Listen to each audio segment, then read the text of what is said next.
Assalamualaikum warahmatullahi wabarakatuh. Perkenalkan, kami dari kelompok 2. Di sini kami akan mempresentasikan materi tentang TCP atau IP.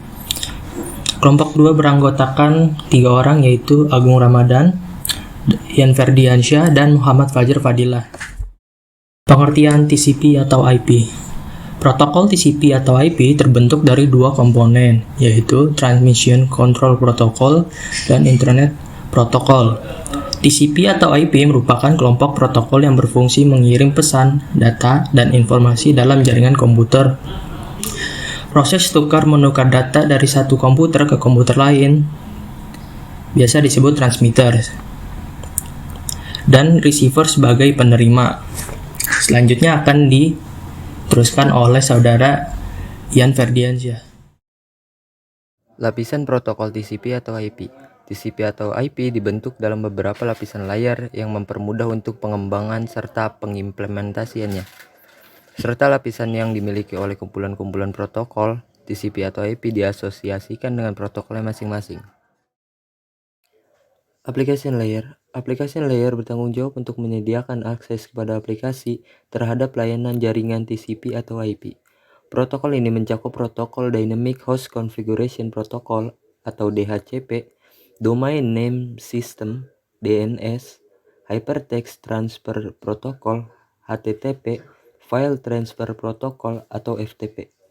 Protokol-protokol layer application berinteraksi dengan menggunakan antarmuka Windows Socket atau WinSock atau NetBIOS over TCP atau IP atau NetBT.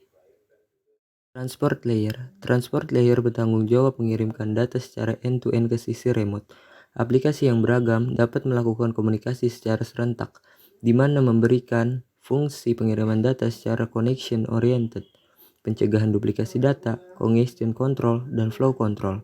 Adapun protokol dalam lapisan ini adalah Transmission Control Protocol atau TCP dan User Datagram Protocol atau UDP. Internet Work Layer.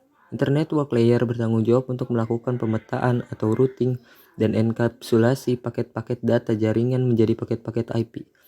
Protokol yang bekerja dalam lapisan ini adalah Internet Protocol atau IP, Address Resolution Protocol atau ARP, Internet Control Message Protocol atau ICMP, dan Internet Group Management Protocol atau IGMP. Network Interface Layer. Network Interface Layer bertanggung jawab untuk meletakkan frame-frame jaringan di atas media jaringan yang digunakan. TCP atau IP dapat bekerja dengan banyak teknologi transport, mulai dari teknologi transport dalam LAN seperti halnya internet dan token ring, dalam MAN N1 seperti halnya dial-up modem yang berjalan di atas Public Switched Telephone Network atau PTSN Integrated. Selanjutnya akan dilanjutkan oleh rekan saya Agung. Standarisasi TCP atau IP. TCP atau IP semakin populer di antara developer dan pengguna.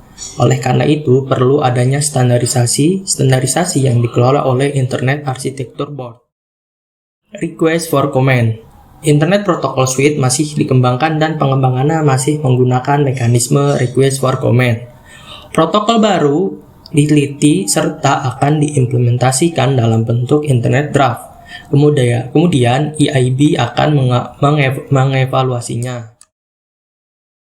Internet standar adalah standar proposal, standar draft, dan standar protokol.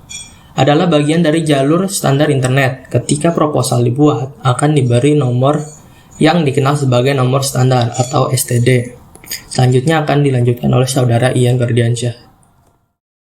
Jadi kesimpulan pada presentasi kali ini, kita dapat simpulkan bahwa OSI hanyalah sebuah teori dan belum pernah diterapkan 1:1 dalam penerapan di dunia nyata. Sedangkan TCP atau IP adalah pengimplementasian dari model OSI tersebut di dunia nyata. Terima kasih kepada dosen pengampu mata kuliah jaringan komputer dan teman-teman semua yang telah mendengarkan presentasi dari kelompok kami. Semoga para audiens mendapatkan pelajaran dari presentasi kami tersebut. Terima kasih. Assalamualaikum warahmatullahi wabarakatuh.